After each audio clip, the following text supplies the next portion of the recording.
Hello YouTube and welcome back to the channel here today. Today we're going to be watching episodes 8 and 9 of Haibane Renmei, and we're very excited to be back after last week's holiday. Thank you everybody for waiting. Again, this is going to be weird for public. This is more directed at Patreon. Public, the break would have been the week before, but again, thank you for the patience and everything, both Patreon and public. I'm very appreciative there. Sometimes you just need a holiday, and I needed a holiday, and it was very nice. I went away and had a good time in Melbourne with my friends. Very cool. I liked it a lot. But now we're back. Haibane Renmei's back on the menu. Interesting episodes 2 weeks ago now, the previous video.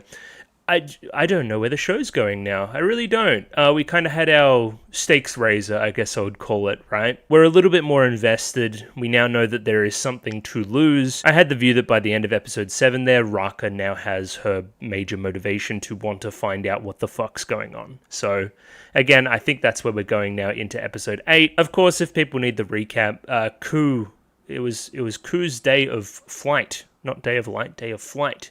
Where Ku has passed on to whatever's next. We still don't really know. Have they escaped? Is there something else going on? We don't really know. But the halo was left behind. It seems like everybody else was cognizant of this, up to and including Reki in particular, who has her own little story pertaining to her senpai, whose name I am forgetting, but I'll remember it, I'm sure, very soon.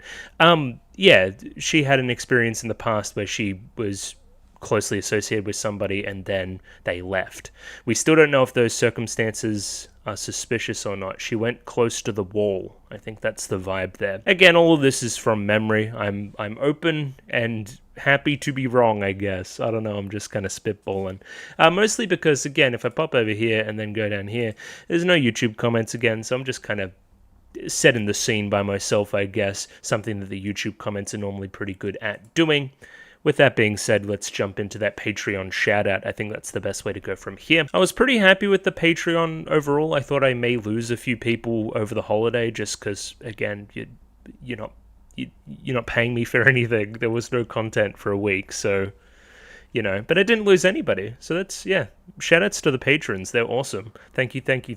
And yeah, let's run down that list now. Starting here with Mickey Babbers, Trows++, Acomancer, Bobbin, Chobo Ribby, Domobot, Ichu, Ed, Fancy Question Mark, Fleur Nightingale, Fried Rice, Fruit, Gloriana Tenebrae, Glyke, Greybeard, Gus N, Heath, Ika, Yanko Yavnen, Joran, Kelvin, Kimskell, Clem, Nosta, Cot Begemot, Lou, Mistake El Chen, Nailu, Parnik, Pencil Sharp 333, Runlad B&K, Saint Lily, Sal, Sam1373, Skeleton, Voiko, Without a Net, Zan Echo, Yuki Ali, Zach, Binchi, Hans Peter, Marsh, Voodoo Chili, and Aidan O'Brien. Thank you to all those people for giving me money. And yeah, I've kind of set the scene with Haibane Renmei already. We're jumping into episode 8, I believe, here. Let me check. Let me check so I'm not wrong. Yeah, episode 8. Episode 8 and 9 is what we're going to be doing here, those two back-to-back, and then we'll come back through for some analysis. Just as a heads up, I'm doing all of my recording for the week today. Besides the poll. There's a poll. Again, if you're a patron, you can vote in the poll, but everybody else, it would have closed already. So I can't really record for that while the poll's still going on. I don't know what's going to win. But yeah, I'm going to be doing everything else. So again, by the end of today, more relevant for Monogatari, of course, I may be a little bit more tuckered out. We'll see. Either way, jumping into episode 8 of Haibane Renmei right now. Rightio, Haibane Renmei episode 8. Very brightly up there ready to go with 24 minutes and 17 seconds for a time code, so sync up with your own copy. It's very similar to the DVD copy that's available everywhere else. I think it's Tesseract on Nya if you wanted to specifically look it up. If not, there's a picture-in-picture version in the description below, provided that BitChute doesn't BitChute the bed. Is that anything? I don't think that's anything. Anyway, let's give this thing a 3, 2, 1. Radio, 3, 2, 1. Go.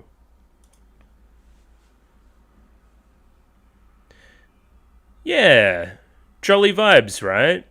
Happy-go-lucky show. Nothing bad ever happens, right?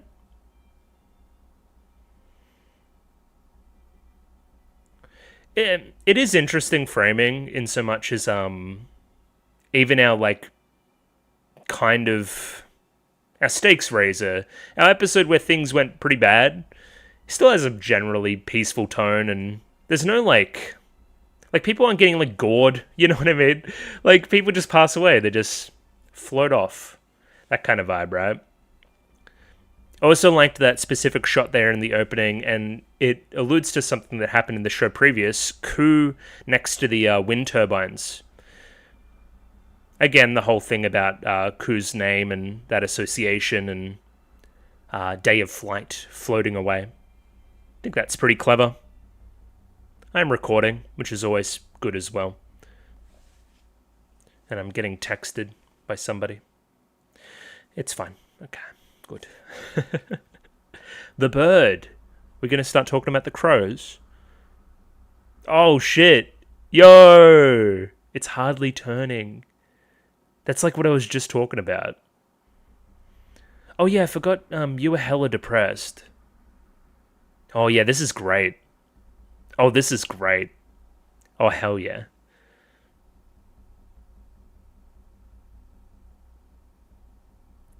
Fabulous.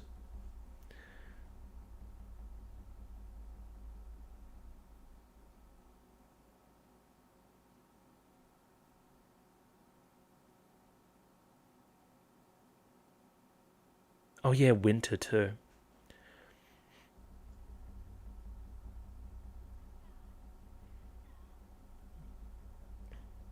Yeah, kinda. I'm not feeling... Why? She looks sickly. Send help. I think she needs help.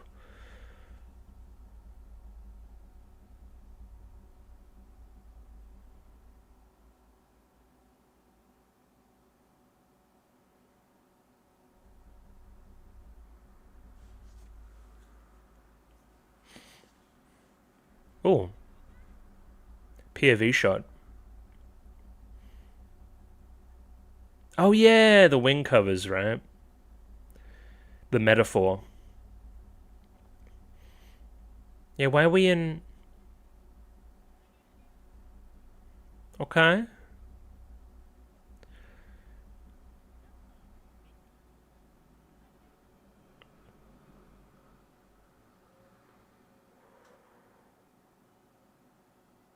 The frogs. Yeah, I remember the reference to taking the bed last week. Or the previous video. If we're taking it with the pretense of a memento, then it's a little bit better. Other than just reusing something because somebody has passed away.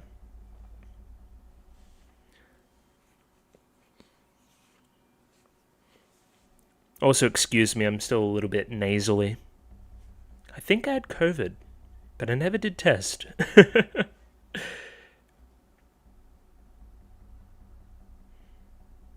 I mean, yeah, it's good, but also, you know, I'm still kind of depressed about everything.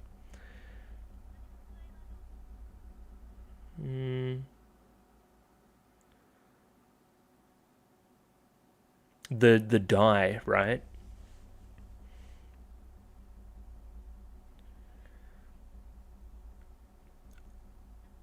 What? What do you mean evil effects?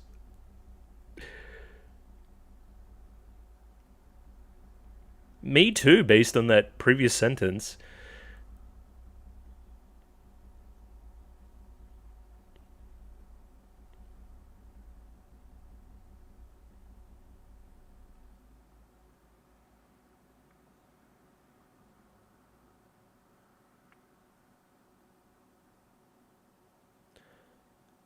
I do get what you're saying, it's kind of incongruous.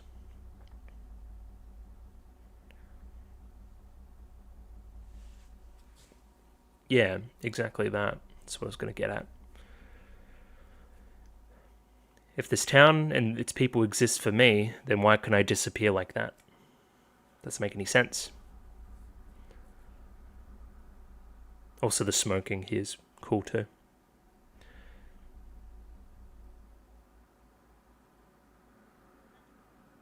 Yeah, you alluded to that.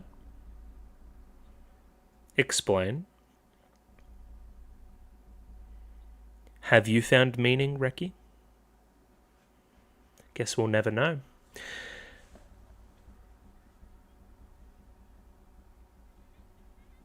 Well, that looks great. Contrast, of course, between the kids and the adults, I guess. The older ones.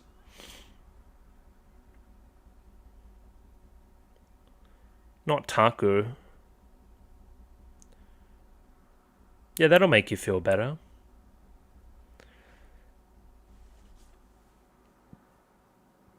This is gorgeous.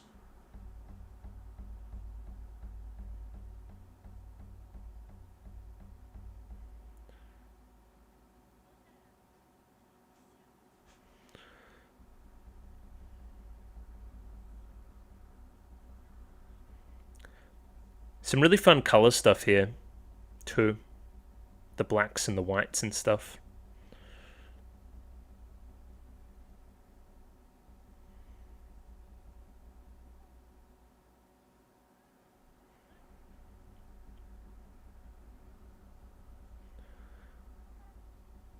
Yeah, kind of like you in your dream, right?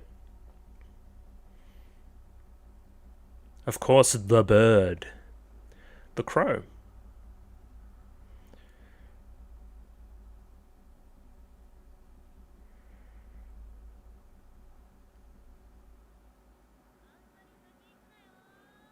Oh, you're not listening?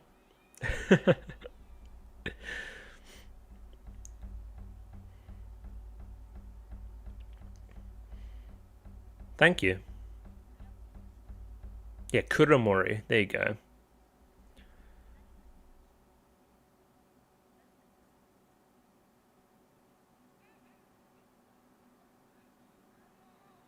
Isn't the Japanese word for black something close to that? I'll have to look it up. I feel like it is.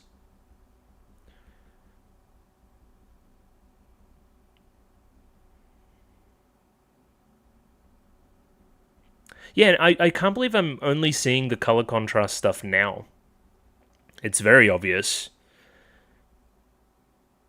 The white wings, the darker wings, the crows here, the big beam of white light that took Ku, all these things. The clouds, the snow.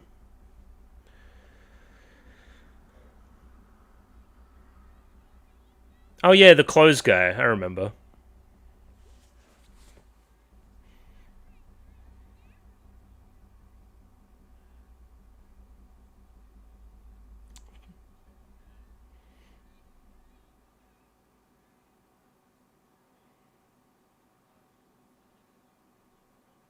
I agree.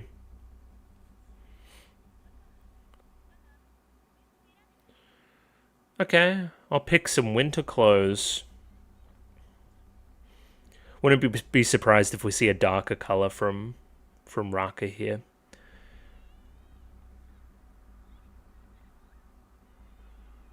Yeah, just lot of contrast, of course. Innocence versus now you kind of know what's going on, right? I used to feel like those kids, now I don't. I'm yapping a lot today, which isn't like me. I never do that. Okay, you got any sage advice for me?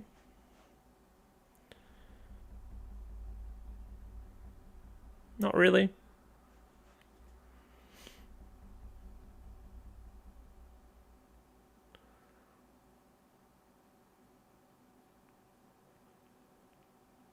Red.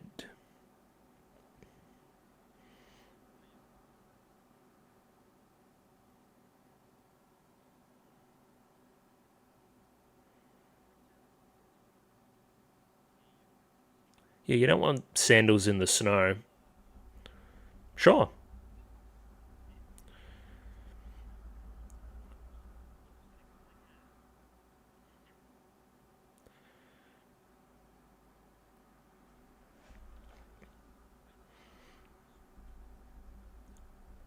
Okay.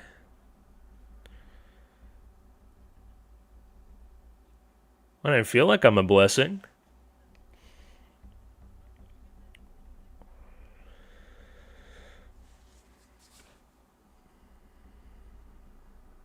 I forgot it.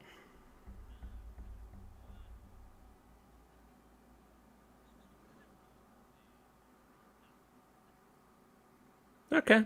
This is the second time this guy's been, like, cool about it.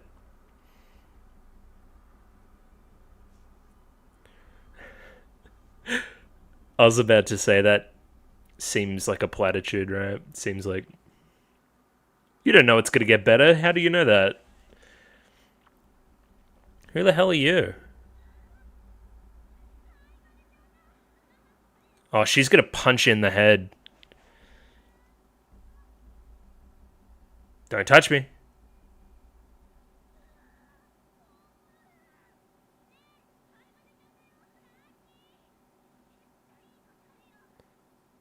Oh, this is very well directed too. Oh, you're done.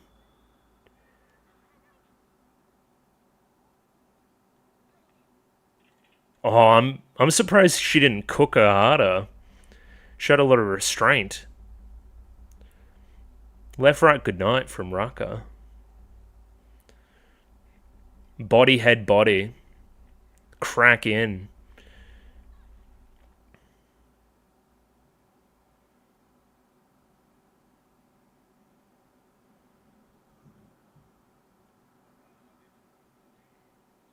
Who the hell are you? Finally, old man.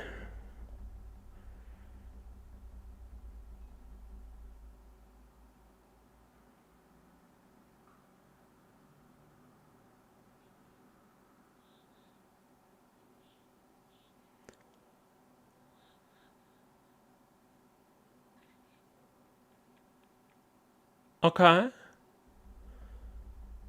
She doesn't want people to know. Okay. I guess. I don't think bro cared that much.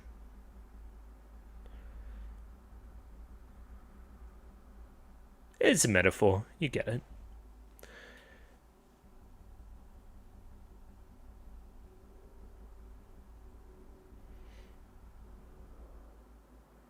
Oof.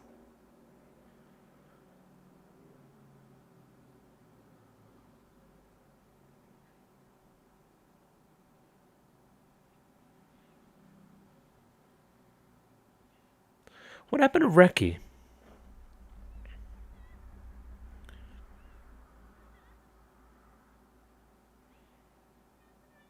Jesus.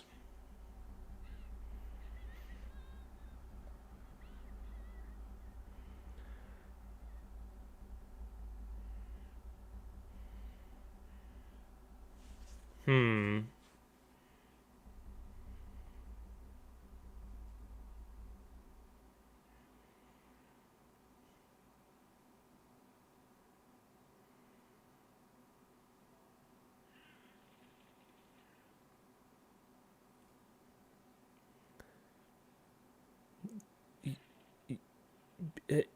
Hmm. Pardon? Hopefully not calling you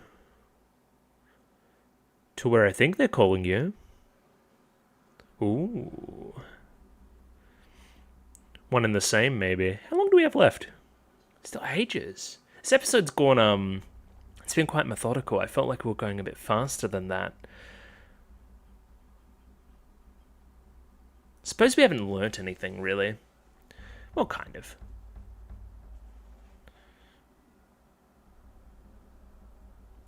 I now understand the decision making here. This is what the first part of the episode is doing, justifying this decision to go further into the woods here, despite the warnings.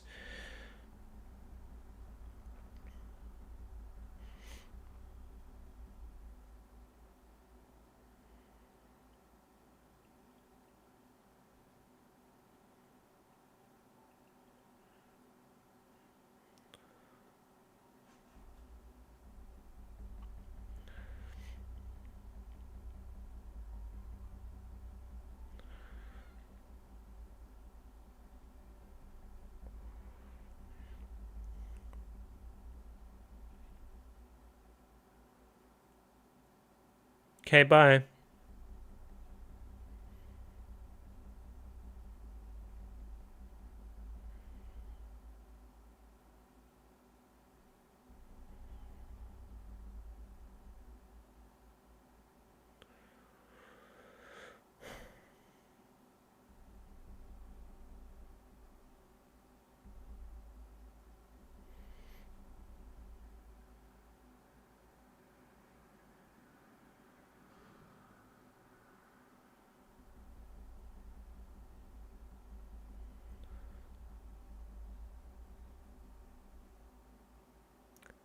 Notice how I've been really quiet? It's because that was really good. Really, really, really good. This whole episode's been directed amazingly well. Who's at the bottom of the well? Little Timmy? I wanted to push you in. Watch this be like an escape route or something. Whoa. They have like human eyes. Don't fall. Maybe you should have taken those boots from the guy.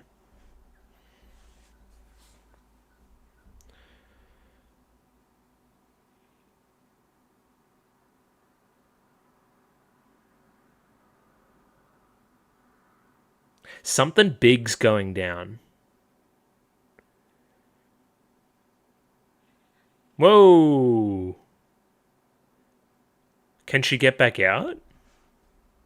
Oh, that's that water reflection's very similar to the start of the show. Broken record, that precipice point.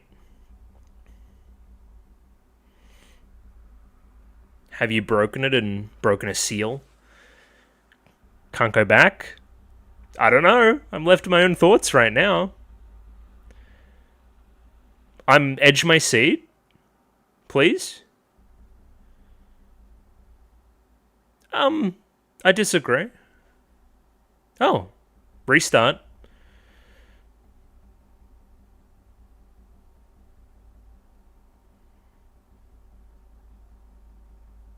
Yeah. While you in the cocoon.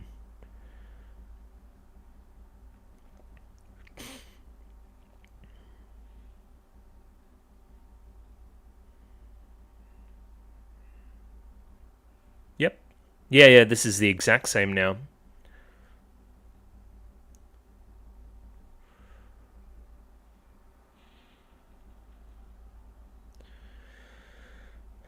Okay, but what does this mean?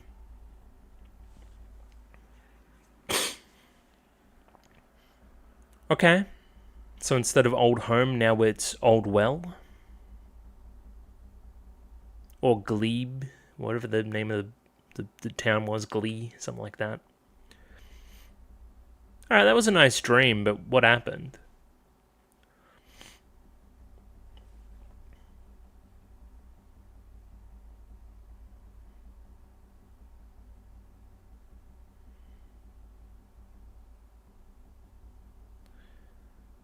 Dirt.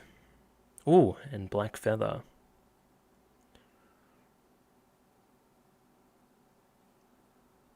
Okay. Bones of a big bird. Right? Like, that scale was correct. That's a massive bird. No. Okay, alright. Everyone settle down. It's just a normal bird. But can you get out? No. Fuck.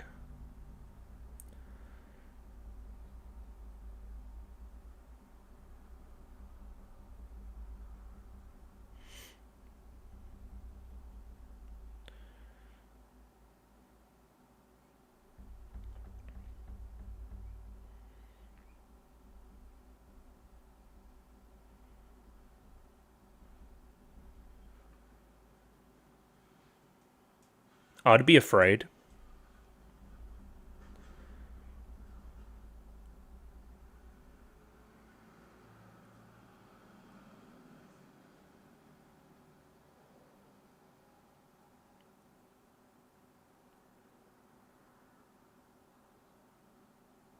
Excuse me?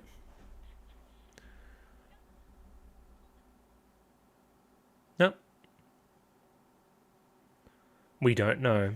It's actually terrible. She told no one.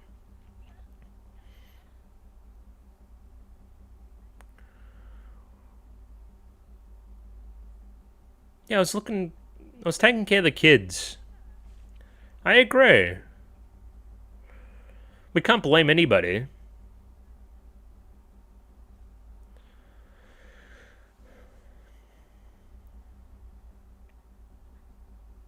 How late in the day is it? It looks pretty dark out there.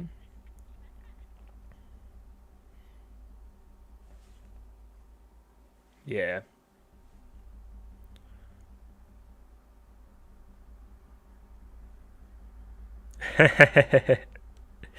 Oh, yeah, yeah, I remember. You ran away, of course. Yeah, to that time with you too. Well, everything ended out okay in that one. Kind of.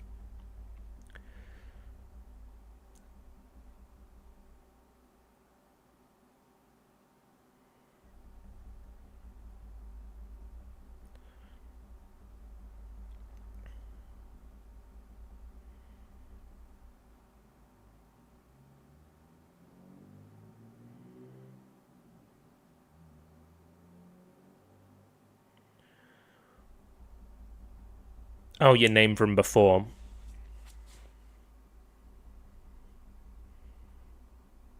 Yeah, this is all very interesting. Yeah.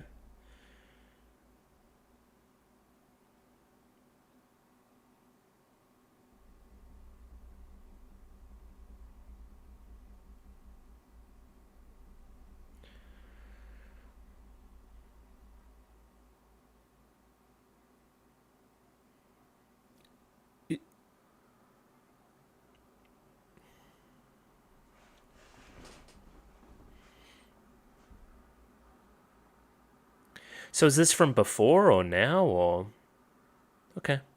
And the snow.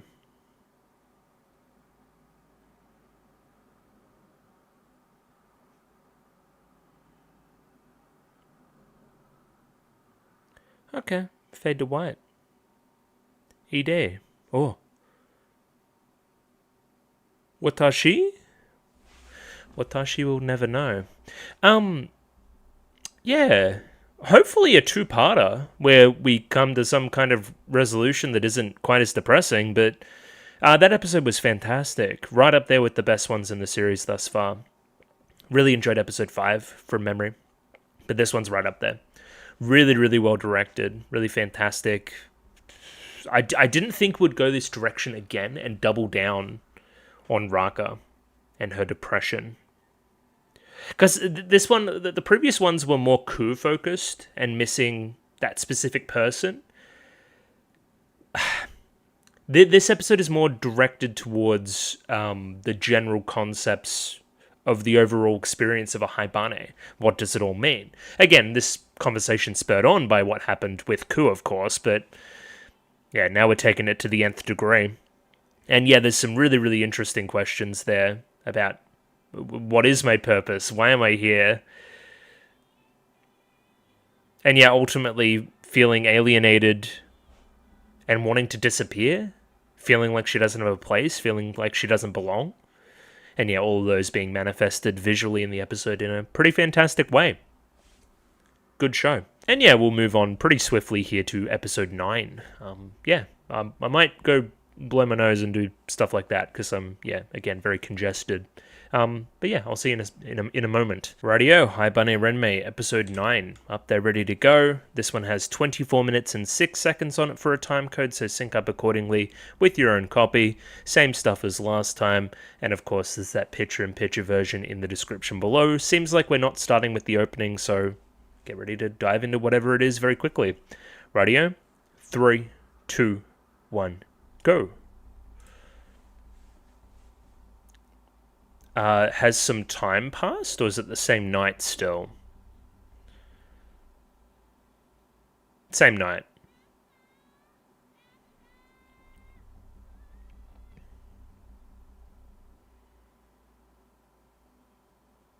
They're pretty close.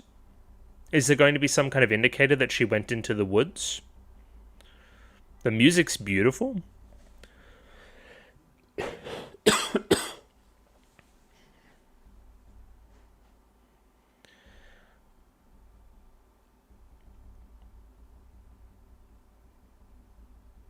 So another theory I had in my own head, right? How does one get out of a well when there's no ladder? They fly. Yeah, good point, Sho. Ku did literally speak about this.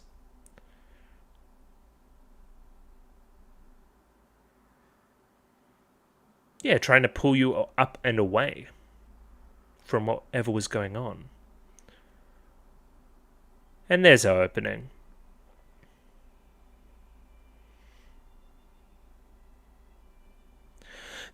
Again, the indicator there is that that crow, whoever it is,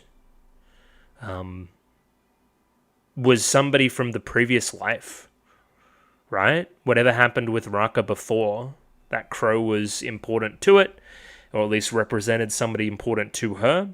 I think that's what the dialogue at the end of the episode was trying to say, right? Like, I felt like I had nothing, and then this person was there. And now this person must have been calling to me through the crows somehow. Again, it's all a little bit nebulous, but I get the gist of what's going on there, I think.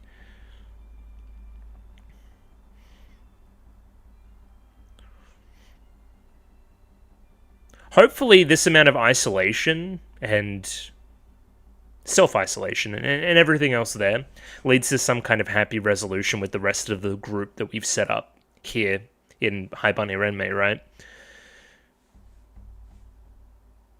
That's rebirth is a good word. I like that one.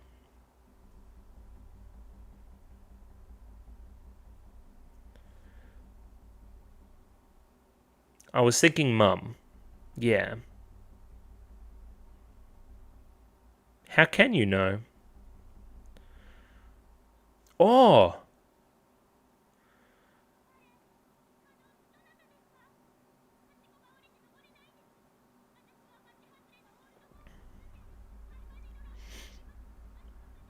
What are you going to do?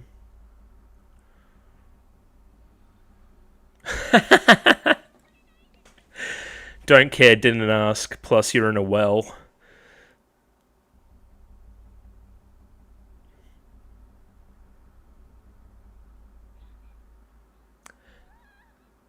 Showing some indicator of wanting to get out is nice. I like that.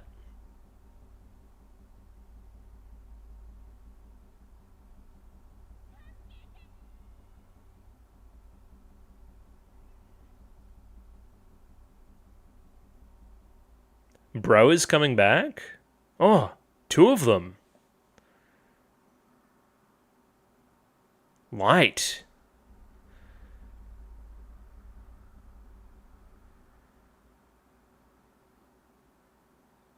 Oh, bro's down here.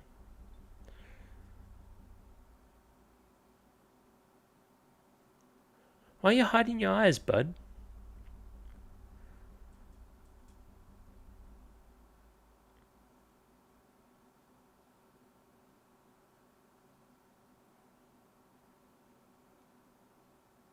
Oh, hop on top?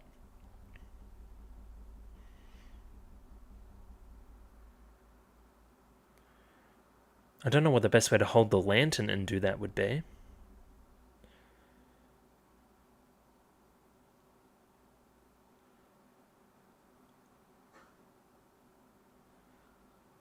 Oh yeah, fair enough.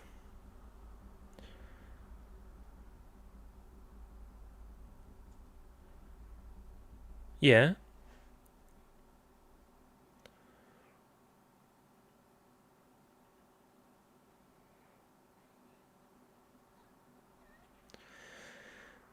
Okay. Now these guys are the Haibane Renmei, right? Was that what they were called? I think it was.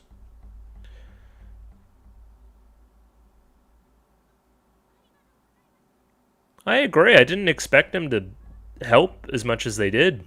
Okay, bye. Now, what is the motivation there for them? Were they just walking around?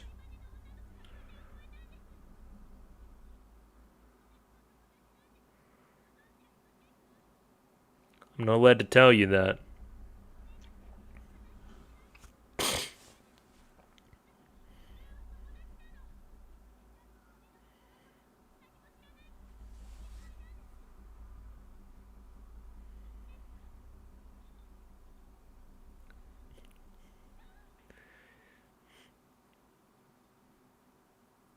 Yeah, I mean...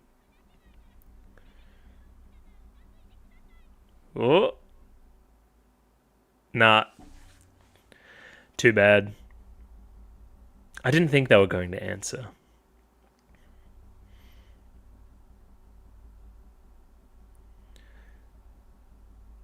The lack of answer there is crazy, though. Why do they feel like they can't answer?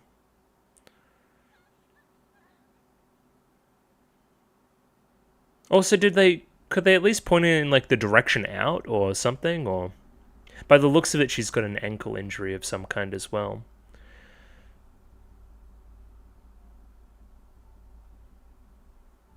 This has been a pretty hopeless, like, past few episodes now.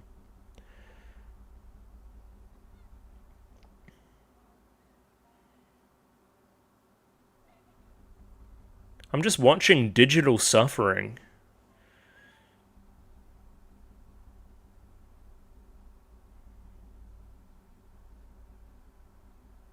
Ooh, yeah, don't get too close to the walls now. Remember that.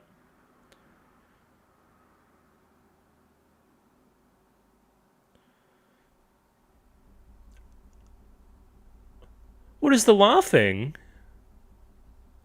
What is that?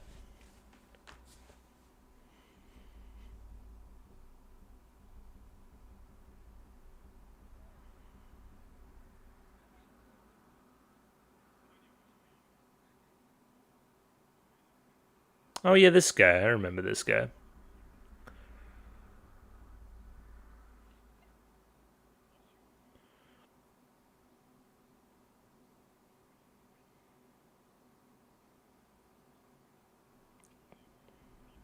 Correct. All that is correct.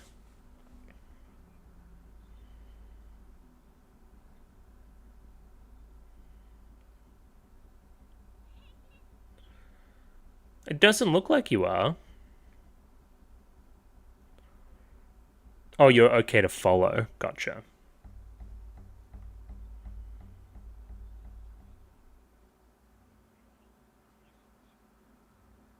I know. I remember the rules.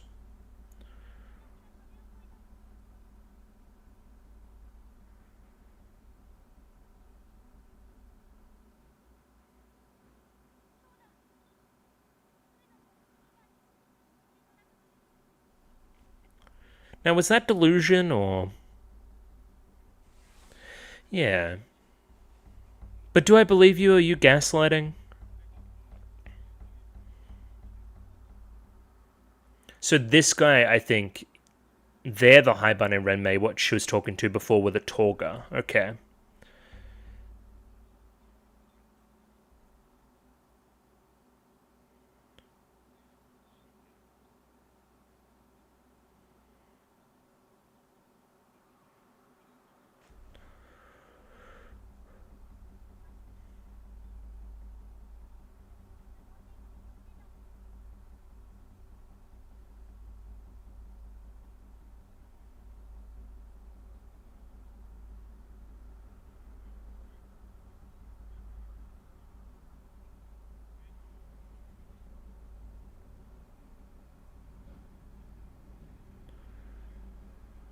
No.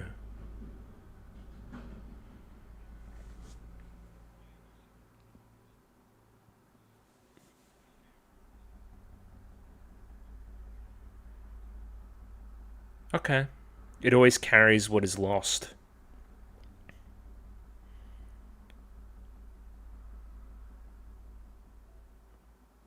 What an odd thing to say.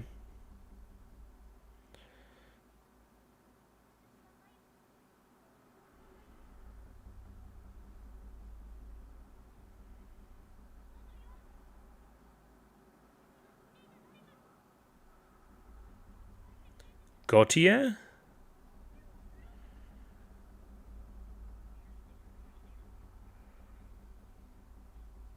But I do.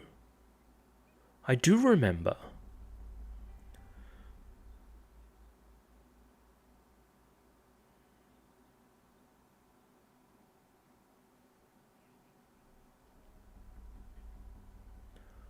You want to know?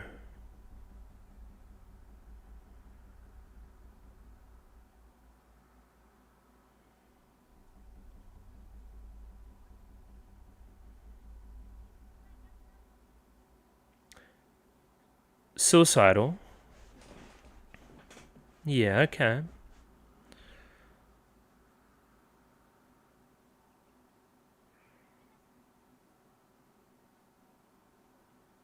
Trying to help me.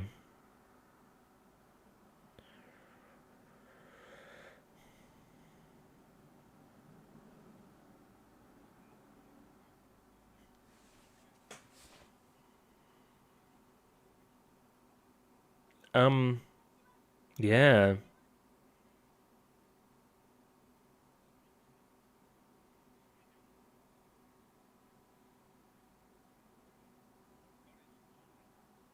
Reki. Not a snitch, that's good.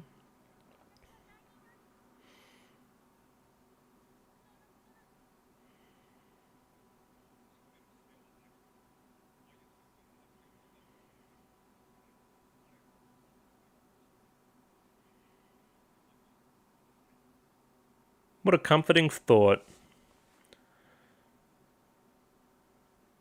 Alright, that didn't really answer any questions.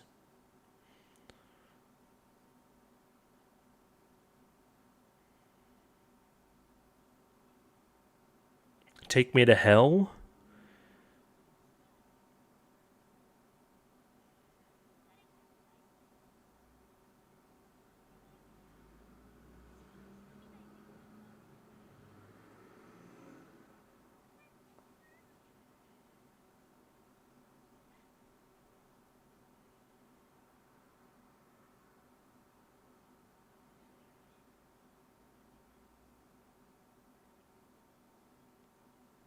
Thank you, Jesus.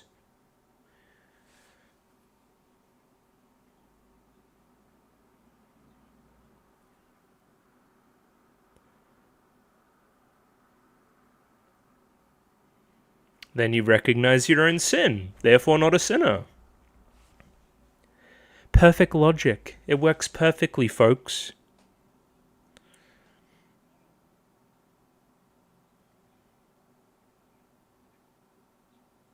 This guy's kind of funny. Remember all that talk in episode 5 about God and religion and stuff? Maybe that's relevant.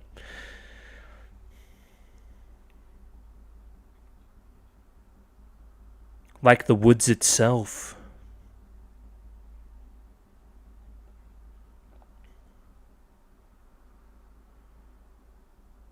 Really like the music choice here.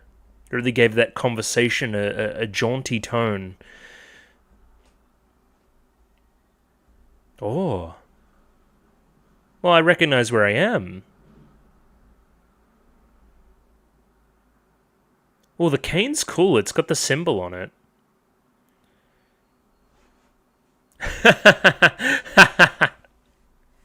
Oh, that's fantastic.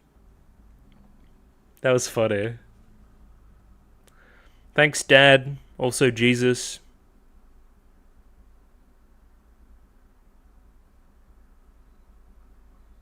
Oh, the goat is back. Oh, Akira slide. We have fun here, folks.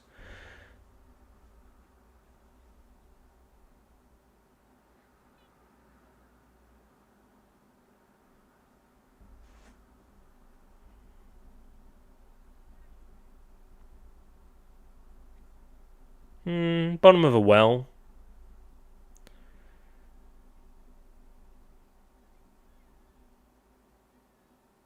Yeah, I literally did.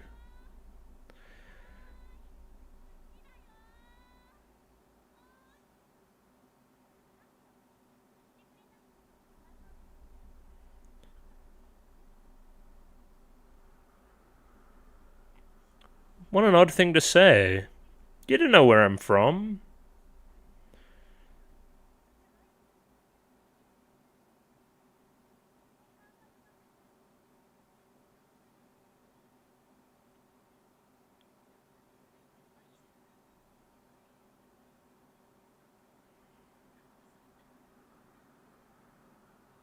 What?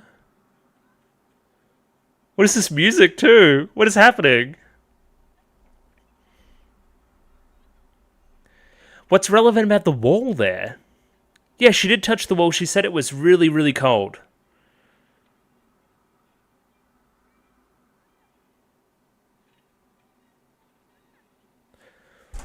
Whoa, sorry. Why did Kana know as well? It seems like Hikari's out of the loop. Dunno. Let's run a bath.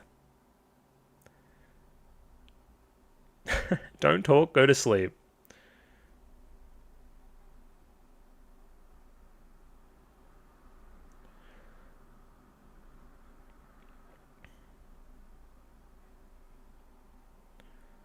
I don't know, I was lost. Also kind of suicidal. I don't know, there was lots of stuff going on. Get under the covers if you're like numb and stuff.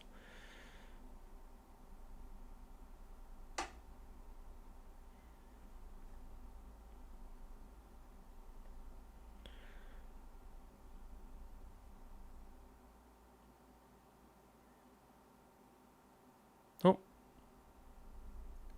Is she dead, chat?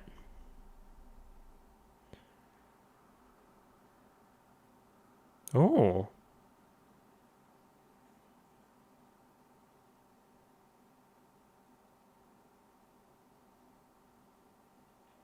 I was absolved of sin.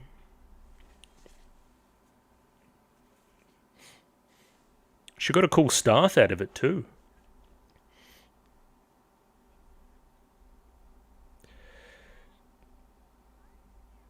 I don't know, I didn't know I needed it.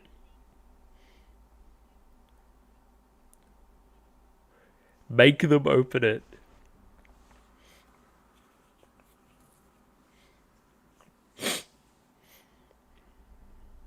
Yeah, you shouldn't leave your key in the ignition.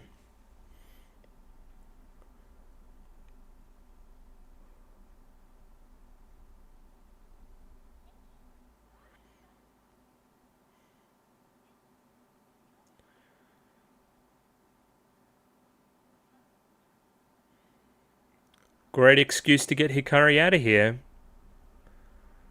I wonder if Reki has some experience with whatever the hell's going on.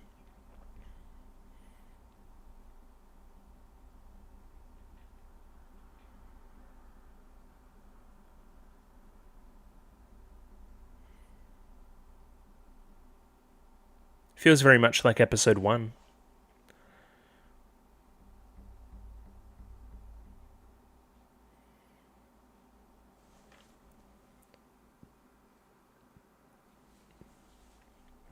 Yeah. I said that. I just said that.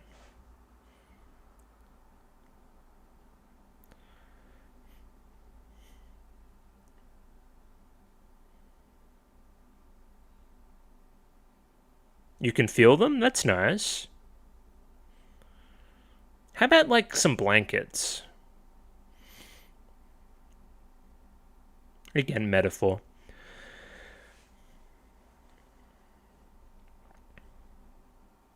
I don't think you're gonna disappear.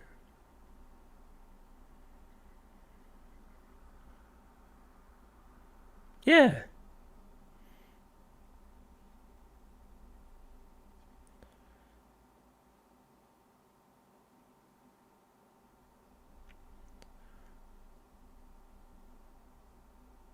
Okay. Rebirth?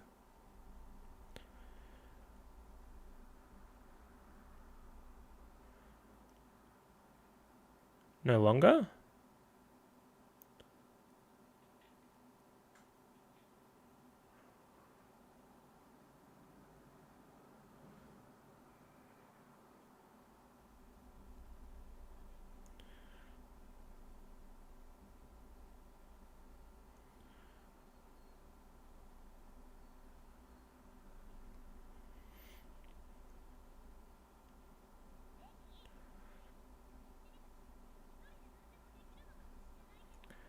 Great questions.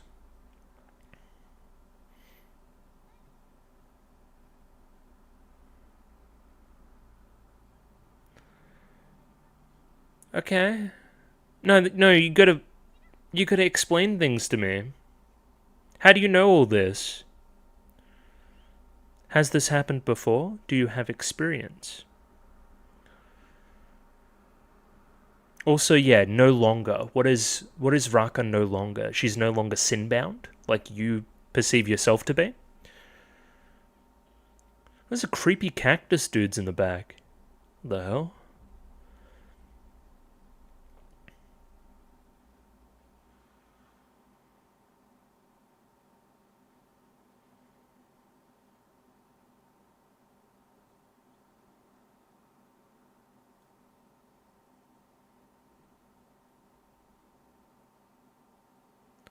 She's talking to the trees.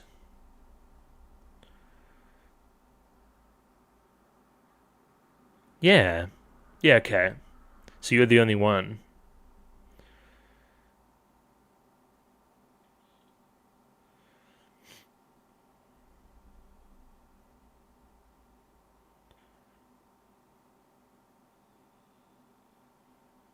Into my dark, alone room.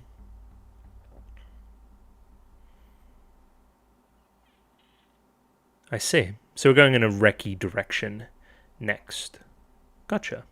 Yeah, another contrast point I was thinking about there as well is that Reki is still plagued with these nightmares, where we contrast that with Raka and her peaceful sleep that she just went into. Definitely, again, focusing on that word rebirth in the title, like very much mirroring episode 1 in a lot of the kind of ingratiating Raka stuff. It's like she has been reborn. She's going through episode 1 again. In a very religious way, reborn in the eyes of God, being absolved of sin, just kind of touching the wall, and that small conversation with the communicator guy was enough to change everything there. Again, the wing color there is another massive indicator.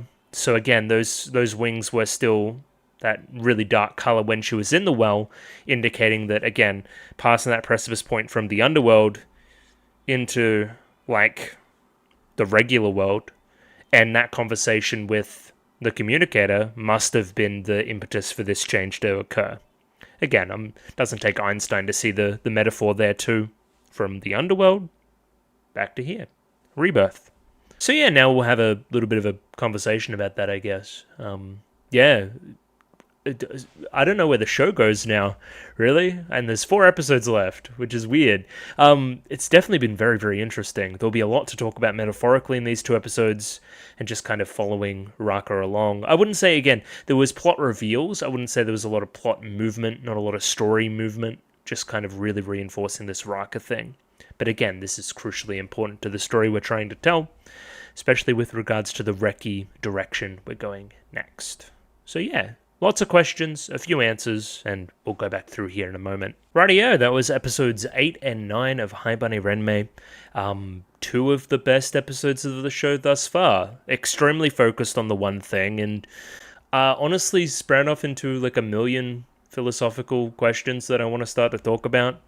We're getting a little bit more of an indicator of what's going on here. Again, from a long way out, I've kind of theorized this being a transition point between life and death. Seems like a lot of this episode, or the 2 episodes and their events, kind of confirm this. Seems to imply that Raka from before was suicidal and committed suicide.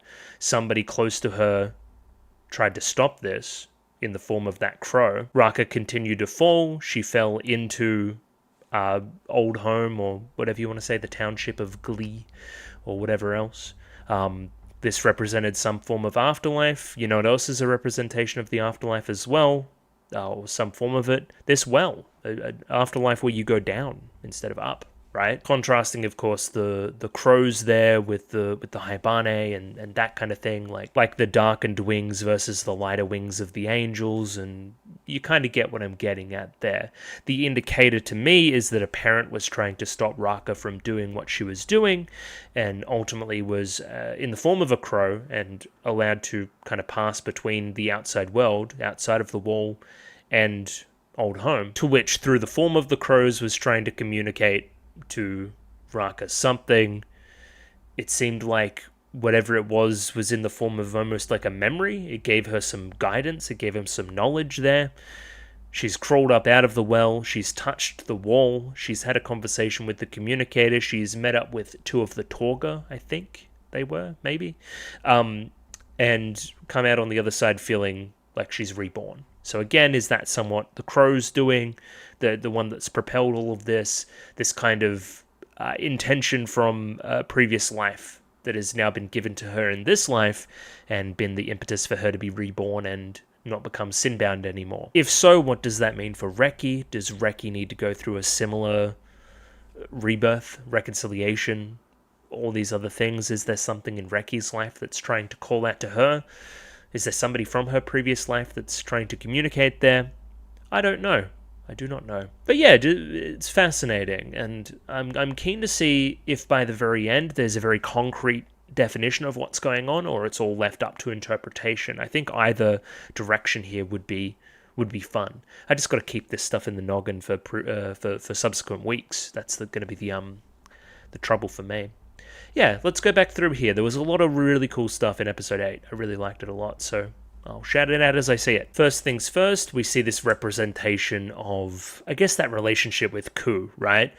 Frequently we saw Ku up on the kind of mountainside near the wind turbines, playing around, that kind of thing, right? Now the wind turbines lay stagnant, right? There's no wind to speak of. We're just kind of doing the same thing day in, day out, and nothing's really changing. We'll see this kind of challenged here a little bit later on, where, again, these are now spinning. She's at her lowest point and is called into the forest, right?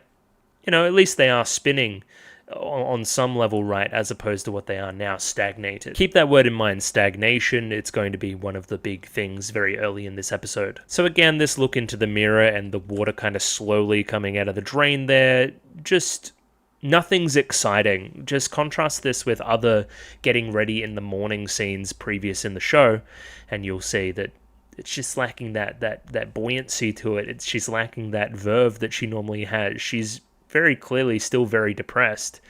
Again, if you want to take the metaphor to the nth degree, she is taking something to hide the symptoms, but she's not solving the root cause, right? She still has darkened feathers. It still rears its ugly head. She still needs to wash herself clean every morning. She isn't fixed. You know what I mean? By the end of episode 9, she's cured, right? She has been reborn. Just fabulously directed from the very start. The kind of darkened water dripping off of the wings there. And again, stationary kind of wide shot, no pan, no nothing, just kind of leave her to her thoughts here. Really, really patient direction this episode. Complemented here again with the reverse shot of the door and Raka as, they're trying to communicate to her that they've gone to Ku's room, they're going to take a memento, that kind of thing. Again, no pan, no nothing, just shot, reverse shot, stale, stagnation. All these themes. Comes through in the character design as well. Very notably this episode, she looks more and more disheveled as we continue. Clearly not taking care of herself. All these other things. Big bags under the eyes. Hunched over a little bit. Good stuff there from the kind of character posing angle. Really like this POV shot here as we enter the door into Ku's room and see, again, contrast Raka here with everybody's excited expressions, right? Again, I went into this in episode 7. Everybody else seems like they kind of got over it, at least a little bit. Still, Raka is lingering on this whole Ku question. Again, as I said, less focused on Ku here, more on the existential meaning of it all, right? The death of somebody close to me gets me thinking about what it all means. Why am I here? I'm sure we can relate to that on some level. I guess in the wake of what Raka was doing, continuing to maintain Ku's room, this is kind of the compromise, right? We will, let the room not rot away, but, get a little bit unclean sometimes, that kind of thing. We'll take a small piece of it that each of us will now take care of instead of leaving that entire burden onto Raka. Again, in theory, works great. Not in practice. Again, you could almost say that this is treating the symptoms and not understanding the root cause of what's going on. Yes, it would be nice to take a memento from Ku's room, but that's not what's concerning Raka at the moment. Hate to be a broken record, but she puts her little frogs down, and what do we see in the background, right? We see motion, we see somebody working for her. Contrasted again stillness, stagnation, lack of motivation, lack of, again, we see it in the episode, why am I here, what is this, what are the Haibane, all these questions, right? It's rendered her motionless. She can't fathom doing anything else if there's no point to it all, right? In that way, again, the indication from what we see through this 2-episode chunk is that in a previous life, she went through something very similar, right? Where she didn't really understand what it all meant and didn't belong and all these other things, and ended up taking her own life in the process, right? She felt like nobody cared about her. Isn't that almost like the same thing being repeated here? In a way, right? Just no motivation to continue to live. Reki gets a lot of good friend points this episode until she gets too focused on her job and just kind of leaves her to do what she did. I guess she ran out as well. It's hard to clock that that's happening. I like the presence of the cigarettes in this scene as well, as we sit down and have a genuine heart-to-heart, or at least try to, with Raka, see what she's getting at, and we go straight for the coping mechanism, right? We go straight for the thing that makes me feel better about what's going on. Just a cigarette every now and again. Again, you're sin-bound, you're carrying your own burdens, right? The cigarettes are your cure in that. It's the medicine there, much like the dye that Raka uses. They're both coping mechanisms, you know? Again, it's no mistake that we start talking about the medicine to hide the wings, and you've got a cigarette in your mouth. That seems a pretty obvious connection. These mutual coping mechanisms for whatever the hell's going on. Seems like there is a way more mystical element to the wall than was previously thought, right? Maybe this was indicated before and I missed it, but Reki goes into it here. The walls are weaker in the winter so the evil can get in more. What are you talking about? That's absolute, just superstitious garbo. I don't know. Is that real? Is that real, chat? I don't know. You did touch the wall and everybody was all fucking crazy about it, so maybe there is some magical power to the wall. I don't know. I really like the points that are brought up by Raka here. So she is right. What is the meaning of it all, right? I've seen Ku. Ku is a good person. A good person just went away just like that. What is the parameters by which somebody passes on, right? What does it all mean? If a good person, what's another example? Just in like real life, why do bad things happen to good people? There's no inherent sense of morality to it all, right? There's no grand arbiter of karma that's going to make good things happen to good people and bad things happen to bad people, right? So why do I do good things? Why am I here? Why? If this town exists for me and my people, right, me and the Haibane, then why do we disappear so suddenly? That doesn't make any sense, without accomplishing what we need to accomplish. Now, of course, Reki here is listening to all these questions. These are things that you've, racked yourself with constantly, being sin-bound and all. Why am I... What did I do to be different from everybody else? Why am I this way? Blah, blah, blah, blah. Why does everybody always leave me? Like, again... You can relate to this on some level, I think. I wanted Reki to elaborate on this. I thought the same way as you, Raka, at one point, right? You have to find meaning. There is meaning, you just have to find it. Have you found your meaning? Did you find your meaning and then it was taken away? Maybe. I don't know. What are you alluding to here? And again, we don't really go into that anymore, so that's kind of a plot thread almost left hanging. Like, I just have to go find the meaning. Have you found the meaning? The indicator from the end of episode 9 there would be that you haven't. Potentially you found it in the past. Yeah, again, I'm thinking Kuramori there. Again, broken record. Movement. What's that in the back? Stagnation. No such dynamicism for these two. They're way too depressed for that. We're sin-bound sisters, of course. All this talk about precipice points as well, I really like this line from Reki. That's the last time we're going to see the countryside like this, at least for a while, because we'll have snow soon. The winter's coming, right? So again, this is almost prophetic, I see, right?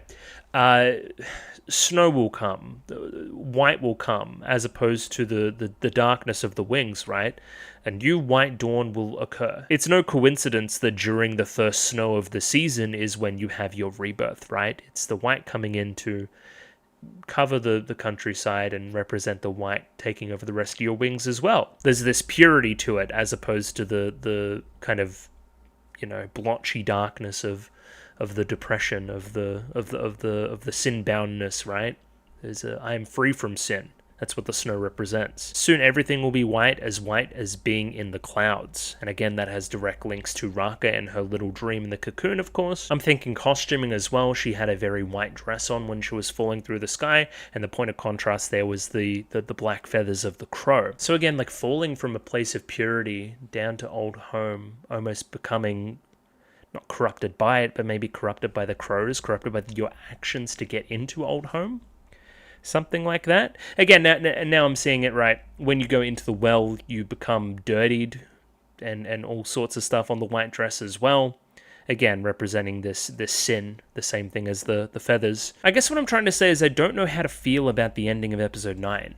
Yeah, you did achieve some kind of redemption, right? But was it real? Are you just like a normal Haibane now where everything's just okay all the time? Is that good? Is that a good solution there? Doesn't seem like we're addressing any of the root causes still. It's just another quick fix, no? And that, again, that quick fix hasn't worked for somebody who's genuinely sin-bound in Reki in the future. So I don't know how to justify that. I don't know how to reconcile all of that information. But again, maybe I'm not supposed to. Weird one. I don't know. That line there from Reki as well, no matter what happens here, I'll be by your side. Yeah, it seems like almost bittersweet by the end of episode 9, right? No longer do you have this kind of partner in crime, partner in sin, so to say. You've lost her, and again, you comment on that in the scene as well. Yeah, I wonder, I'll be by your side no matter what. I wonder if Reki found comfort in another person similar to her. And in that scene there, it seems like Raka had some kind of reassurance from Reki's words, and then looks up, sees the crows, and becomes worried once again. Yeah, really shoutouts to the animation this episode. We're now off with Mr. Clothes Guy. He's just chilling and telling us what to do and stuff. Everybody's got this real, bounce to the animation in them. And again, deep contrast with Raka. That's the idea here, right? All the kids bouncing around, even this like small little bit from Reki here. We hardly ever see like Reki look like this excited about anything. Look at her go. Again, point of contrast. Isolation, off in the other room, everyone's playing around. You can hear kind of the ruckus in the other room, right? And we're in here all alone, all quiet. I feel isolated from the way I'm feeling. I don't feel the same way as everybody else, and these crows keep getting me down. Again, this stillness is maintained, except for the right side of the frame where old mate comes in and starts to start a conversation with Raka again. Like she was almost lost in her own thoughts there. She jumped the moment he said anything, right? Now, one thing I wanted to check is she elects to choose a deep crimson red for her clothing here, right? And no, I was incorrect. I thought that maybe Kuromori was wearing red. It's just a general red tone to this image. So never mind, I was going to go into some crack theory stuff, but we'll leave that. Again, you could take the deep crimson here in a different direction. Again, heaven, hell, that kind of precipice point. Choosing to elect to wear the red as opposed to the white you've been wearing. You see what I'm getting at there.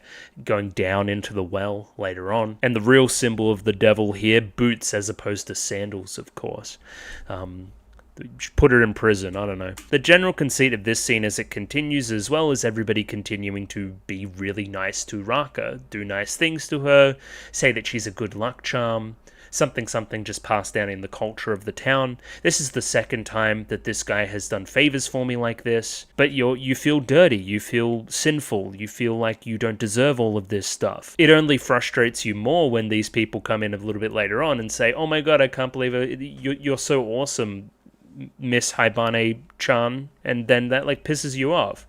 Because you're like, I don't feel awesome, stop calling me awesome, I feel like I'm actually the devil.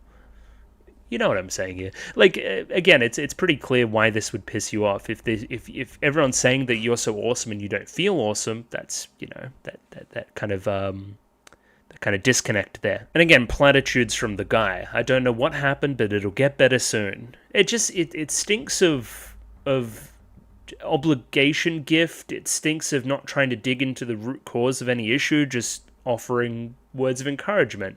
The exact opposite of what she needs right now. I'm a failure over Haibane, and then we have this lady walk in and go, oh my god, Haibane, it's a good luck charm. Well, I don't feel fucking lucky. Specifically here, touching the halo as well. Again, they do a really good job of, like, depicting this lady as being fucking annoying. Just, like, in my personal space, touching my shit. Again, Raka here is uncomfortable with the whole concept of being a Haibane. You don't want a, visual reminder of my Haibane-ness.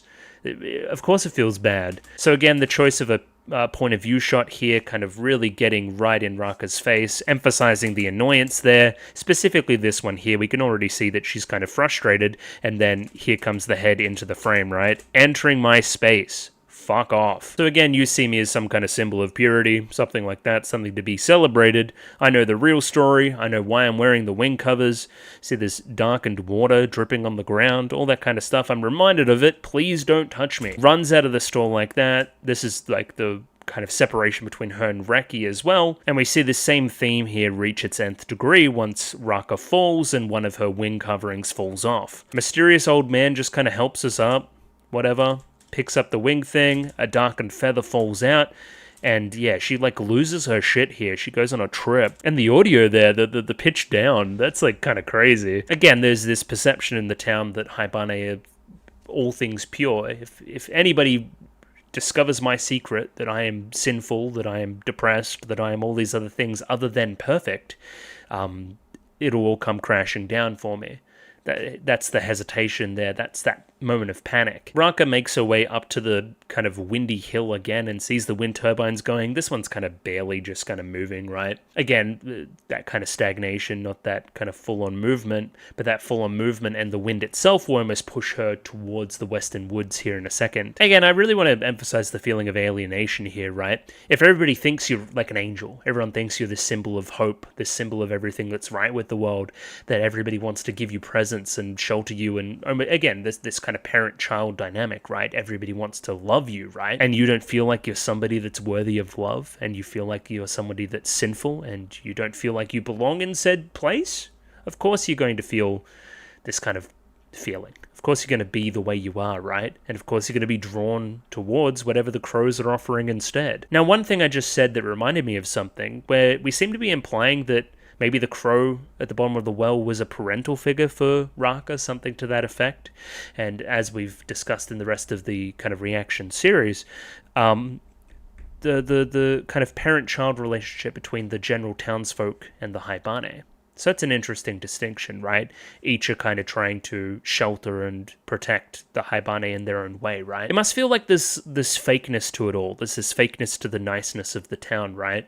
I'm just getting it because I'm a Haibane, not based on my efforts and deeds. That seems very similar to the coup stuff. And again, all these questions about why does the world work the way it does? Again, yeah, I say what they're saying. And here come the crows on top of the wind turbines, crowing out, pardon the pun, crowing out to Raki here and leading her towards the forest. She has a moment of revelation here, almost a eureka moment, right? All these times in the past where the crows seem fixated on me, maybe they were calling out to me, trying to draw me towards a place, specifically here away from the light and into the darkness over in that direction. Probably a better shot there, kind of into the darkness and away from the light.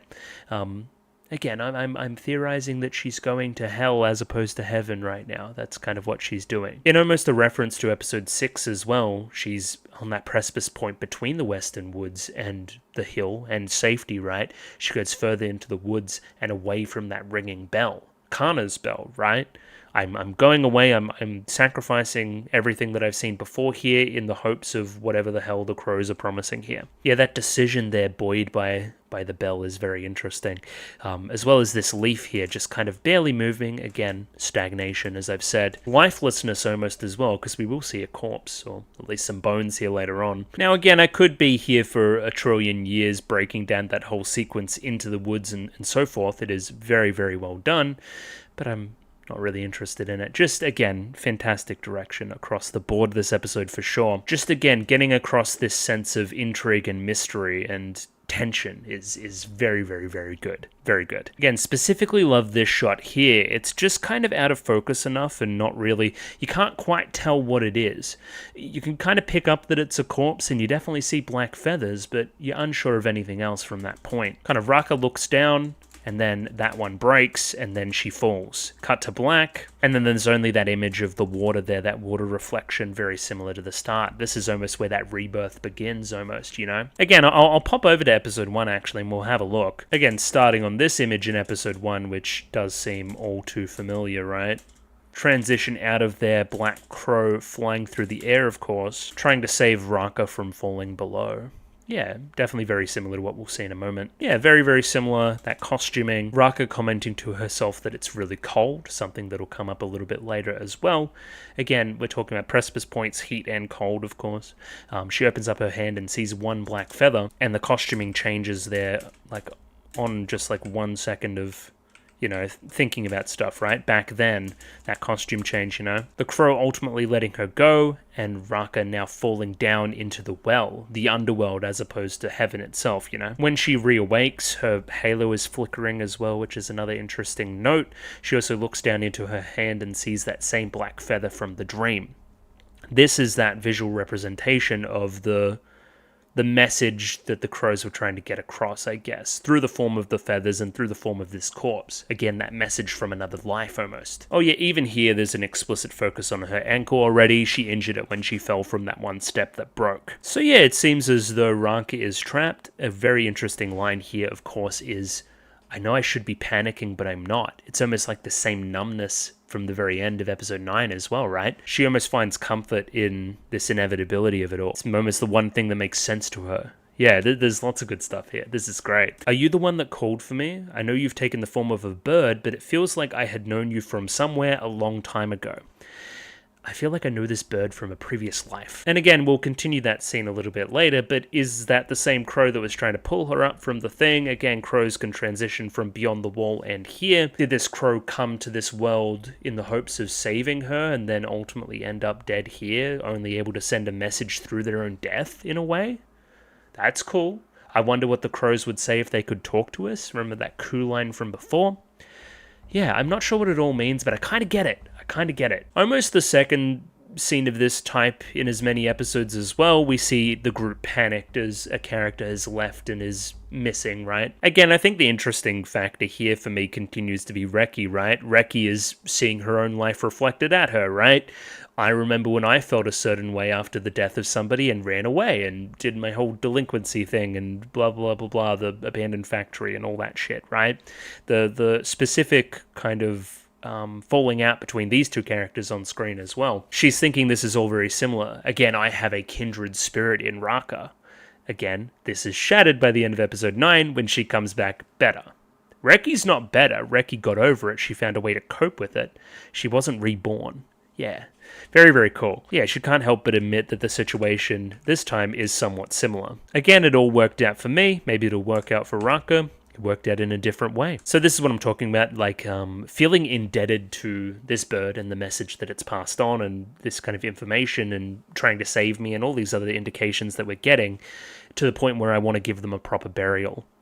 Dirtying myself in the process, making myself more sinful. Again, this understanding of an underworld as opposed to heaven itself. I can't remember my own name. All Haibane are like that. I wonder what you meant to me. All that I know is just that there's this feeling that you're someone precious to me. And again, when I implied off myself in the other life, I didn't feel like I had somebody like that. So it's almost like this message beyond the grave that, hey, you were loved and you didn't need to do all this, which is kind of beautiful. I really, really like it. And again, repaying this favor in death of giving the proper burial. I was always lonely and I thought nobody would grieve even if I was gone. So I wanted to disappear, but you were by my side. You became a bird to go over the walls and let me know that I was not alone. And this is when that snow starts to fall. This is almost that rebirth point, or the start of it, right? The snow coming in to envelop the white of what is dirty, right? And again, you finding comfort there, the blinding light leading into the ED as well. Don't know what I means in that context. I don't know what I is. But anyway, watashi? Of got no clue. Onwards to episode 9. That was all. I saw a lot there that I didn't, so this is great. I'm getting it, I think. We start episode 9 with the gang searching for Raka. At least they've narrowed it down to the hill where she was seen last, I guess. The place that she went to. The snow continues to fall, and those wind turbines are going like crazy, right? Less stagnation, something's actually happening. Even that line there from Raki, don't worry about the snow, it'll probably stop soon. It didn't stop. It continued to fall and heavier to the point where it was a purification for Raka, right? Almost like you're holding onto that person that isn't purified. You want a friend, you want a compatriot that is the same as you. Raka almost wakes up to herself here. She sees the grave. This is almost, again, that rebirth type thing, right? Reawakening. Who are you? Thinks back to these lines that Ku said. I wish we could talk with them, don't you? They're said to carry lost things, even memories, right? How did it feel like when you were born? It felt like someone was protecting me in my dream. Yeah, we kind of see how all of that connects, you know? Even that shot in the opening there is very evocative now, knowing what we know. This episode is called Well, Rebirth, Riddle. Well, Rebirth Riddle, of course. I don't know about Riddle. What is Riddle in that regard?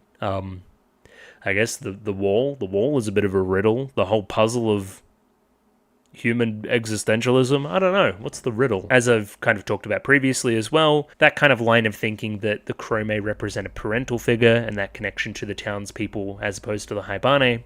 Something to think about, I think. So what I want to clarify, this is a Torga, right? Let me go back to episode 2. I believe so. This is a Torga. This is the communicator. This is the gate guy. This kind of looks like the guy over here. Yeah, same guy. Okay. So you guys are the ones that actually travel between what's outside and what's inside, right? Again, very explicitly aren't allowed to speak, only allowed to speak to the communicator.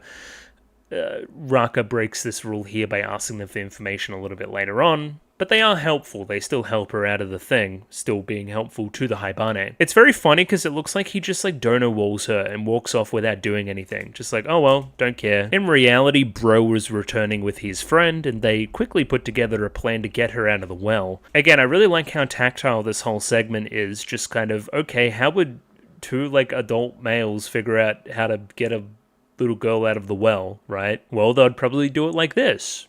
And they do it very well, not even communicating with human words. First we give her a source of light, and then I'm going to act as a human ladder. You're not allowed to see my eyes, though. Don't look at me. I think this guy tries to hand signal. She doesn't understand what's going on, and then needs a way more direct hand signal to figure it out, right? Which is, hey, you get on my shoulders and I'll stand up. It'll give you the leverage to get out of here. I guess all the religious subtext in the show now talks the way these guys are dressed the way they are as well. I think that's all very connected.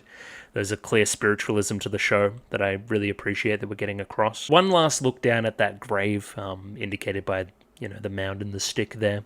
That this kind of information that I now have, this kind of memory that was given to me, and hopefully feeling like she's repaid some form of the debt. So yeah, these guys are kind of chill, and then she's like, almost like Dogiza, kind of like fucking thanking them, and then they just kind of run away. I don't know. And of course, what has your main character motivation been for the past like episode and a half? I don't know what's going on. I don't know what the meaning of all of this is. Of course, you're going to take the opportunity to ask somebody that may know what the hell even all of this is about. Specifically, again, centering it on Ku more than anything else. A Haibane named Ku went beyond the wall. Do you know her? Of course, they're not allowed to give her any information. That's kind of one of the rules here. Again, I really like this determination from Raka here as well, as opposed to her, again, stagnation from the previous episode and a half. Really determined here, really taking this opportunity and seizing it to find out some more information, even struggling through injury to do so, limping over, you know? At least tell me you've seen Ku, you don't need to tell me anything else. Still not allowed to even say that. Again, leaving Raka all alone in the dark. The least they could have done was give her some shoes or a lantern or something. They kind of just fucked off after that. That's kind of crazy. Pointed her in the right direction even, because she keeps wandering here and eventually finds the wall. Oh yeah, I haven't really talked about it. Music has been absolutely standout these two episodes as well. I'll specifically talk about the music with the conversation with the communicator here in a moment as well, but we'll get to it. Just really, really fantastic soundtrack. Really good. Very well composed. So yeah, we finally get to the wall. It's a towering monolith. We're using a lot of high angle shots to, intimidate. It is intimidating. You can't really scale it. It doesn't even have anything you could climb into. I like the overgrowth here. Even the plants can't quite, take it over or anything, And the very important detail here is that we hear a little bit of a laugh, right? It sounds like Ku's laugh. And again, it could be delusion, it could not be, but this is what motivates Raka to touch the wall. So yeah, specifically even putting your face to it, and then again, that being like, now you're really cold, your hands get all numb and your limbs get numb and so forth, right? Is this a defense mechanism for the wall, or is it something more spiritual than that? You must not touch the wall. Were you not told to stay clear of these woods? Here comes Dad, also Jesus. He's here to tell you about why you shouldn't be here and stuff. He seems pretty chill. He gives Raka the staff here, the walking stick, to help her walk, and Raka elects to follow behind him as he leads her out. Being rescued from the well was inevitable, but you must not communicate with the Torga? Why was it inevitable? How did the Torga know? Anyway, whatever. Leave it. So I don't know if this guy's gaslighting or not. He definitely thinks that the Ku laughter in the wall was delusion, and also chooses to not even address where Ku's gone. You're still almost sworn to secrecy as well. You're not allowed to tell them anything. Only those recognized as ready to live outside can leave? Can progress beyond the wall? Only those whom the walls recognized as ready to live outside may go beyond the walls. What are you saying? Why are the walls being personified there? Odd. Yeah, it's like the walls are God. And ready to live outside is odd too. What does living outside mean? Does that mean going back to the real world? Does that mean something? I don't know. What an odd line. You're not meant to be giving me any information, but you seem to be giving me some stuff. I guess it's meant to reassure Raka that, wherever Ku is, that they were ready to go there. We start to tell the communicator the story about the bird, and the bird's calling to me in the well and all that kind of stuff. Birds are said to carry things that we've lost. Did you feel fear when you saw its dead remains? In that case, the bird is proof that you now know what you should know.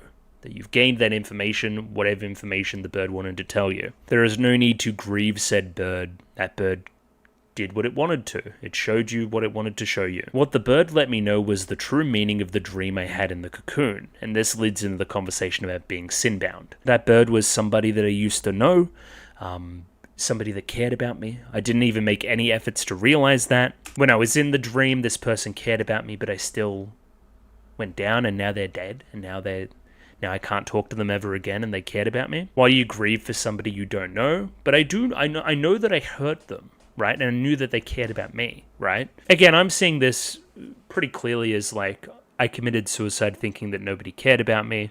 Somebody did care about me, and this is the manifestation of that guilt, right? The darkening of the feathers and so forth. And then Dad takes a moment here to sit us down and have a conversation. Specifically, what she says here is how she felt before, having these memories from before, and specifically feeling that guilt, sin-bound, all this stuff, right? What you said is very important. Again, these memories from a long time ago, I felt like I was alone, but I wasn't really alone. There was this bird trying to help me even then. You must not think of such things. You must not think in that way. Your wings and halo are proof of that. This is the same philosophy from the previous episode, right?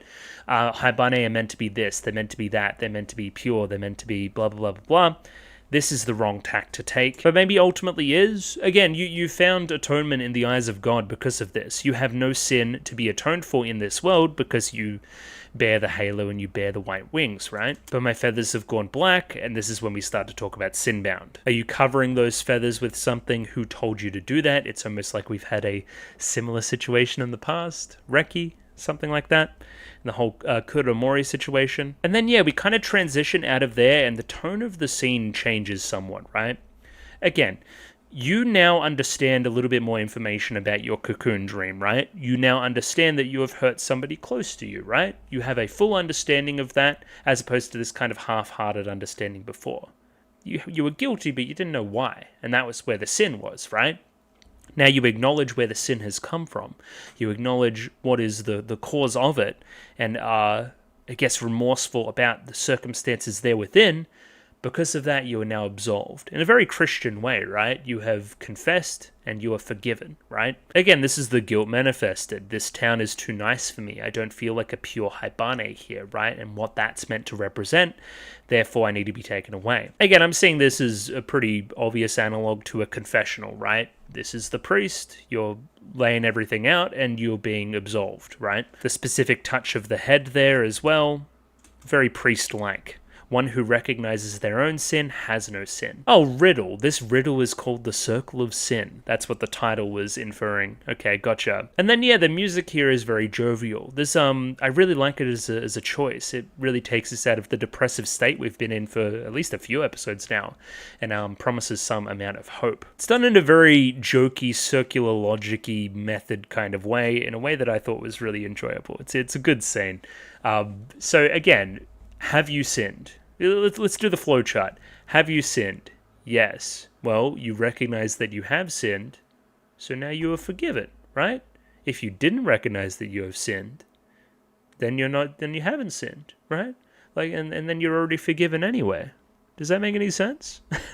Like, there's no lose. We can't lose here. We're pure, and we're pure Haibane, and we're not guilty and all these other things, no matter what. If one that recognizes their sin has no sin, then you have no sin, because you have recognized it. Either way, at that point, finishing that conversation, we transition out of the woods and into everything else, right? This is where everybody comes in and saves you. There's hope on the horizon. There's a dawn there, you know. There's a little bit of light. You're progressing out of the darkness into the light again. There is a numbness to it all, and we repeat a lot of stuff from episode 1. This is the rebirth, right? Specifically, that same numbness in episode 1 as well, with those kind of wings pushing through. It's only upon, again, feeling that pain that you transition out of that as well. Weird. So it's almost like you start off numb either way upon rebirth. Really like this interaction upon Reki finding Raka. This kind of really, really intense hug. Thank goodness. Again, I feel like Reki at this point feels like there's some kind of connection between the two, you know? Kindred spirits, all that kind of stuff, right? First thing Raka does is apologize, and then Reki notes that she's covered in mud. Again, we'll clean her up good. You'll assist in the cleaning process, but never clean yourself. Oh shit. This shit's crazy. Yeah, again, you see what I'm getting at there, right? You assist in the purification of others without ever being absolved of your own sins, right? There's a few things that generally lead to Reki panicking here. You say you were in a well? That's really weird. I fell in a well. You have the cane of the communicator with the symbol of the Haibane on top. Again, demonstrating this rebirth into a pure Haibane. This is when you touch her hand and realize that it's way too cold, abnormally cold, right? The tension in the music ramps up as well, and there's our tension for the rest of the episode. We have to make Raka better. Asking the question of, did you touch the wall? She did touch the wall, and this kind of look for but a second, right? Oh shit. Shit's serious when you touch the wall, right? I'm numb all over. I don't even feel the pain from the leg injury anymore. Yeah, I like that there's this mystery element to it in the actual physical understanding of what's happening, but I love the metaphorical element to it all, this rebirth, right? Now, has this happened before? Because we say she touched the wall and then everybody gets all panicked. Hikari specifically left in the dark here. She doesn't know what the fuck's going on, but everybody else does? Weird. I'm a broken record. It's a dark room and then it's a light room, you know? We turn on that light there. That purification, right? Right there. There we go. Yeah, perfect. This is what's happening. We're moving out of the darkness. So we've gone from the light to the darkness to the light again through this 2-episode chunk. So again, we'd have to think that we're talking about Kuramori here, right? So your general amount of worry at touching the wall and that kind of stuff, right? Is this what happened to Kuramori? Is that the thing? I never did check that name, by the way. Kuroi in my mind. I'm going to check that. Yep, Kuroi just means black. So Kuramori is just one more extra step there. And again, in an episode that's so much about that transition point between the darkness and the light, I think that is apt. Now we extrapolate further, right? I felt like Kuramori was the only one that really understood me, right? And then she went to the Western Woods, potentially touched the wall, achieved some kind of salvation, and then went away. Interesting, right? And now the same thing's happening to Raka. Is that what Reki is worried about? I think that's the direction we're going, I think. Raka is almost like fading into unconsciousness now, just kind of mentions a few things about the well.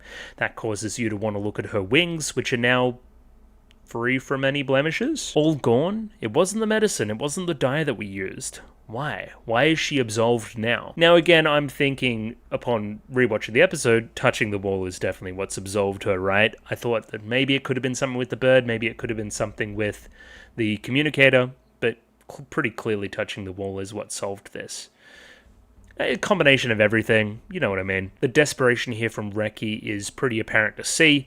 Take my scooter, never lets anybody use the scooter. Make sure that they open and give you some medicine for a fever. I don't care if they're closed, make them open. Yeah, again, barking orders, that kind of stuff. Hikari is frustrated here. She feels out of the loop, right? Reki clearly knows what's going on, isn't telling her the full story and allowing her to help. Like, she's ice cold. How do you know that she'll have a fever? Probably because I've been through this before. That's why. And again, maybe you weren't even born yet. Maybe that's the vibe. And again, Nemu knows what's going on, steps in here and tries to get Hikari away. Like, I'll take Hikari over here away from you and let you do your thing, instead of needing to explain what's going on. Again, Hikari's never been one to understand social situations. And, I don't know, general good taste, based on her episode, anyway. And this is where we get those episode 1 vibes, the clothing, the washing, the purification here, everything else in between. It feels exactly like the night my wings came out. You always take care of me every time. I'm thankful for that. You're acting like a pure Haibane right now, right? That absolute picture-perfect idea of what an angel is. And once again, Reki is forced into this role of savior without somebody left to save her, right? Always left alone. Again, just think about the difference between her look here and her look previously, right?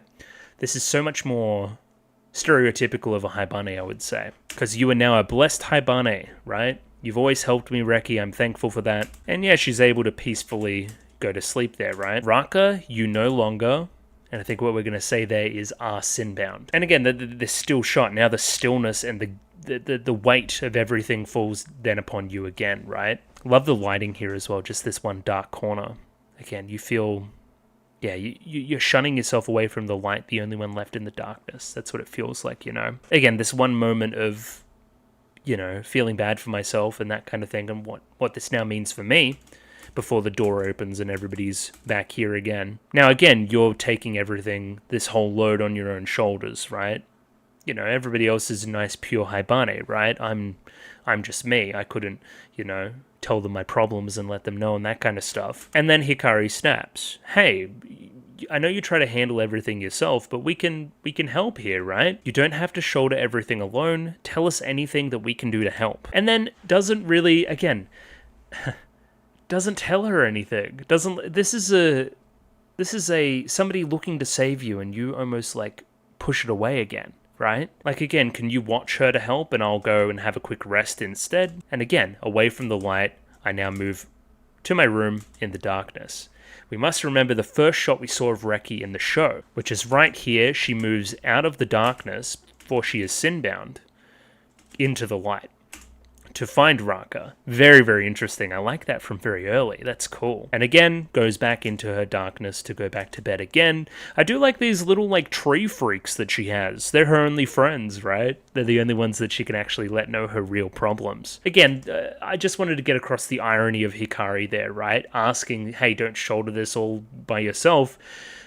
Helping her with this one thing, helping her with the taking care of the pure Haibane without addressing, again, the key issue here. Who's ever going to save me? Will I ever be reborn? Will I ever gain that piece of knowledge to even understand my own sin? For understanding and recognizing sin is the way to alleviate it. Who's going to be that point of understanding for me? We've had the crows for Raka. Do you have your own analog there? The only comrade that Reki here thinks that she has left is this, like, tree guy. Shares a cigarette here. I shouldn't feel bad, for Raka is no longer sinbound. But that just means I'm the only one left that is sinbound, right? Again, thought I had this kindred spirit. It's now gone away, leaving myself in the dark room, left alone once again. The same things happened over and over for the past 7 years. Again, alluding to Kuramori, I'm guessing. And yeah, goes into the darkness, shuts the door there. No salvation for Reki, at least not this episode. At least not this episode. So yeah, that sucks. Sucks to be her, of course. Episodes were great. Show's really good. I'm pretty sure we knew that, though. Yeah, just fantastic. Fantastic stuff.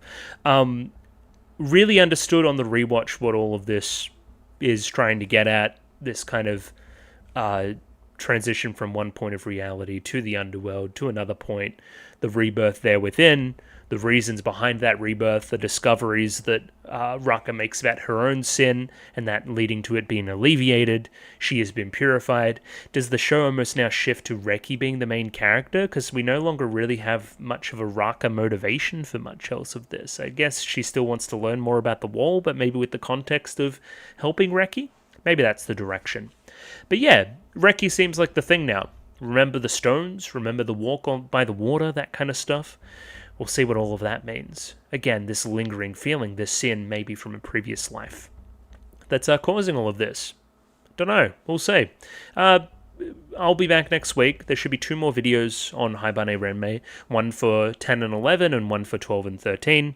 Looking forward to learning more and finishing the show. It's been very, very good thus far. I'd recommend it to almost anybody. Unless you don't like good things, then don't watch it. Yeah, I'll catch you guys later. Thanks for watching. Patreon if you want to be that 1 week ahead. Discord. Vote in the poll if you're watching this on Patreon, of course. And yeah, we'll leave it there. Thanks for watching. Catch you next week. Bye-bye.